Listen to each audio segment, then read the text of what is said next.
I'm part of a generation of creative, artistic folks who found a way to live and pay the bills by handing over our creativity in service of capitalism, business, and just archetypally selling things, whether we're selling things, literal things, or whether we're selling ideas, or whether we're selling, campaigns for a nonprofit. It really doesn't matter if it's corporate or institutional or conceptual. We used a kind of soul gift to sell things. And there's a wound that comes about in the doing of that. And as a person who has really learned that entrepreneurship is the only way that I can live, I have had to heal that. I have had to make room for that. I have had to make peace with that. I am deeply interested in ethical exchange. I'm interested in integrity-based entrepreneurship. I'm interested in values-based business. Deeply interested in that. So I'm looking at it. I'm studying. I'm listening to other people talking about it. I'm seeing what I see out in the world and in my own environment and my own past and the way I've done things. I'm listening to much younger people, brilliant Gen Z folks talking about things from a completely different perspective, which I love so much. And of course, I'm out here listening to all this chatter about intelligence and the different forms of intelligence.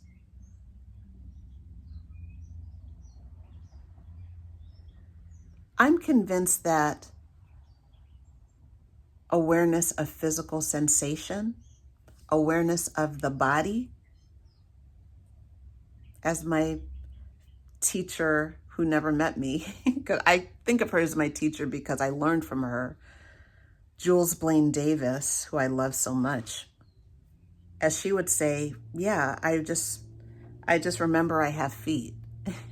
And I think there have been a bunch of people who've said that, but she's the person I heard say it first. You remember you have feet.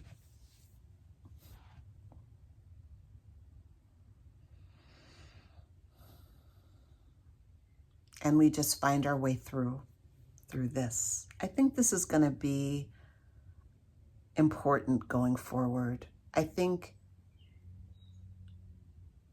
having a body is going to be important. Being in your body is going to be important. Awareness of the body is going to be something people talk about much more regularly as we change the way we're looking at intelligence. I listened to a really interesting conversation with Jaron Lanier and Neil deGrasse Tyson on the Star Something podcast. I've been listening to Jaron Lanier for 25 years or something. It's been a while. I was always fascinated by him because he really effectively inhabits different worlds at the same time, and he doesn't apologize for it. He doesn't apologize for it. He doesn't apologize for being a thinker and an artist and a philosopher and a computer scientist and a creator of things and a critic of things all at the same time. He doesn't apologize for that. And now that I'm saying it out loud, I think that's probably why he's so important to me, is that he demonstrates that. I grew up in a time where you had to pick one thing, and that never happened. There was this TEDx talk about 10 years ago where the speaker was talking about being this kind of intersectional, multi-hyphenate person.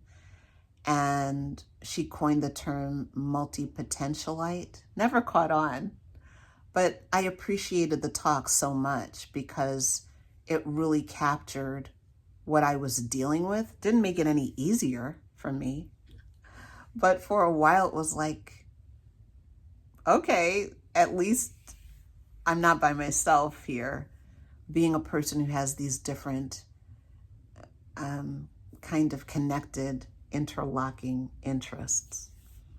And as a writer, as a graphic designer, as a thinker, as a teacher, as someone who's really interested in well-being, embodiment just kind of scoops everything up and creating spaces to facilitate other people is just a natural outgrowth of my own practice. I think that's it for now. Thank you for being here and listening to me chat and just freestyle a little bit. And I invite you to come closer for coaching, for support, if that's of interest to you, to listen to my podcast where we practice every week for a few minutes, being in our bodies. What else do I have for you? And my books, of course. Trust Yourself with Money. Did I bring my books over here? And I have to bring them closer to me so they're on camera next time. Trust Yourself with Money and What You Know. Those are my 2 books. I tell my money story in Trust Yourself with Money. And What You Know is all about personal agency. I think that's it for now. I will see you again next time. And until then, drop your shoulders. Soften your jaw. And just remember you're a person, not a cog, not an object, not a little rodent in a hamster wheel trying to get everything done. You're a person. And you matter. You're bigger than your to-dos. You're bigger than your productivity. It's great to do things and produce things, fine, but it's not everything. You're bigger than that. You're the one doing that. Okay, I'll see you again next time. Bye-bye.